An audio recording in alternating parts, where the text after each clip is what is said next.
नमस्कार दोस्तों, बहुत बहुत स्वागत है आपका संवाद न्यूज़ इंटरनेशनल पर। और मैं हूं आपका अपना काफिर बुत परस्त पुराना संकेत चतुर्वेदी। तो आज संवाद न्यूज़ इंटरनेशनल पर बहुत दिनों के बाद मुलाकात हो रही है। मैं आपको बताना चाहता हूं कि बात बहुत ज़रूरी थी, क्योंकि राम मंदिर एक ऐसा पर्व है जो 500 वर्ष बाद आया है। ये वो दिवाली है जो भारत के लोग 500 वर्ष के बाद मना रहे हैं।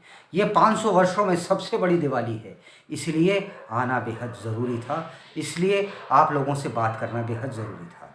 मैं आपको एक बात बता रहा हूँ कि देश की राजनीति में, कि देश की संस्कृति में एक बहुत बड़ा परिवर्तन आ रहा है। कि जहाँ पर हमने ये देखा कि जो राजनेता कल तक जय श्री राम के अस्तित्व को ही नहीं मानते थे, जिन राजनेताओं को खड़े होकर के बोलना पड़ता था कि राम डज नॉट एग्जिस्ट, आज वो जय श्री राम का नारा मार रहे हैं। मेरी बात पे विश्वास मत करिए, जाग करके ये अगला फुटेज आप देखिए, जिसमें कुछ कांग्रेसी अयोध्या गए थे और अयोध्या में इन लोगों का कैसा स्वागत हुआ। और ये वही कांग्रेसी हैं जिनके शीर्षस्थ नेता अदालत में खड़े होकर राम के खिलाफ बोलते थे, जो राम को मानते ही नहीं थे।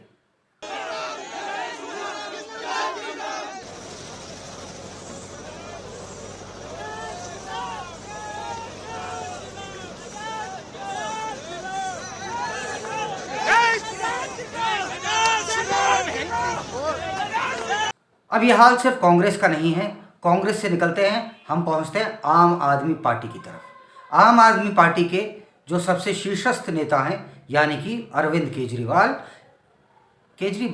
मैं गलत बोल गया शायद, नहीं, केजरीवाल, सॉरी, अरविंद केजरीवाल साहब पहले कहते थे कि मेरी नानी, कभी भी मैंने उनसे पूछा राम मंदिर देखना है तो मेरी नानी ने कहा नहीं बेटा, मेरे को ऐसा राम मंदिर नहीं देखना जो किसी का घर तोड़ के बनाया गया हो।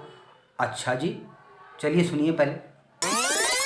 मैंने नानी से पूछा, नानी अब तो आप बड़े खुश हो गए, अब तो आपके भगवान राम का मंदिर बनेगा। कहती है ना बेटा, मेरा राम किसी की मस्जिद तोड़ के ऐसे मंदिर में नहीं बस सकता। अब देखिए, ये वही अरविंद केजरीवाल हैं जो सुंदरकांड का पाठ कर रहे हैं। देखिए, और इनका मन इसी से संतुष्ट नहीं हुआ। सिर्फ अरविंद केजरीवाल अकेले नहीं बैठे, इन्होंने कहा है कि दिल्ली में जितनी भी विधानसभाएं हैं, इन सब विधानसभाओं में हर महीने के पहले मंगलवार को सुंदरकांड का पाठ करा जाएगा। बहुत खूब। और राहुल गांधी ने भी कह दिया कि जिन्हें जाना है वो चले जाएं। अब जिन लोगों ने ये देखा होगा कि कांग्रेसियों का अयोध्या में कैसा स्वागत हुआ, तो मेरे को लगता है कांग्रेसी कार्यकर्ता डर गया होगा कि भाई एक बात बताओ, खुद तो यात्रा में लगे हुए हो और मुझे यहाँ पे घुसड़ रहे हो। तो बड़ी एक अजीब सी स्थिति है। एनीवेज, मैं आपको एक बात बताना चाहता हूँ कि मेरे को अभी कुछ देर पहले एक मेरे पुराने जर्नलिस्ट मित्र से बात हो रही थी, तो उन्होंने बताया कि अमिताभ बच्चन ने अयोध्या में 14.5 करोड़ का प्लॉट खरीदा है। मैंने कहा देखिए, ये तो राम की महिमा है कि जहाँ राम टाट से ठाठ में आते हैं, वहाँ ज़मीन की कीमतें बढ़ जाती हैं। हाँ, एक बात और, बहुत से लोग थे जो ये कहते थे कि वहाँ अस्पताल बनाओ, अस्पताल बनाओ, अस्पताल बनाओ। मैं कह रहा हूँ वहाँ एक और प्लॉट है जो दूसरे पक्ष को दिया गया है। अब वो दूसरा पक्ष जो है वो वहाँ पर अस्पताल बिलाशक बना ले। केजरीवाल, राहुल गांधी, वृंदा करात जैसे नेता उस पक्ष का समर्थन करें।